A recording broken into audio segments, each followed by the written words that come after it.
लोकसभेमध्ये समस्त हिंदूंना हिंसक म्हणणाऱ्या राहुल गांधीचा शिवसेना जाहीर निषेध करते आणि या राहुल गांधीला आम्ही महाराष्ट्रात पाय ठेवू देणार नाही। अरे एका बाजूला जाहीरपणानं हिंदू धर्माचा अपमान करायचा आणि आपल्या मोहब्बत की दुकान घेऊन जर राहुल गांधी पंढरपुरात येणार असतील तर पंढरीच्या पांडुरंगाची पूजा आम्ही राहुल गांधीला अजिबात करू देणार नाही। आमचे प्राण पणाला लावू पण राहुल गांधीला विरोध करू। ज्या ज्या वेळेला काँग्रेसला ताकद मिळते ना त्या वेळेला हिंदू धर्माचा अपमान केला जातो।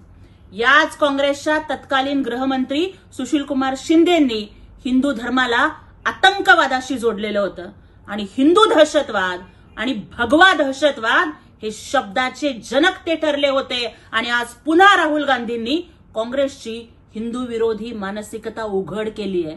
पण आम्हाला माहिती आहे अल्पसंख्याकांची मतं मिळवण्यासाठी चटावलेल्या उद्धव ठाकरेंची जीभ या विषयावर काहीच बोलायला धजावणार नाहीये।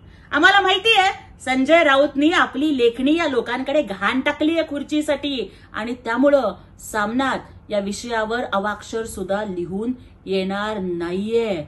पण ज्वलंत हिंदुत्वाचा हिंदू हृदय सम्राट बाळासाहेब ठाकरेंचा आणि धर्मवीर आनंद दिघेंचा वारसा चालवणारी एकनाथजी शिंदे साहेबांच्या नेतृत्वाखालची स्वाभिमानी भगवी शिवसेना या हिंदू विरोधी वक्तव्याचा आणि राहुल गांधीचा जाहीर निषेध करते।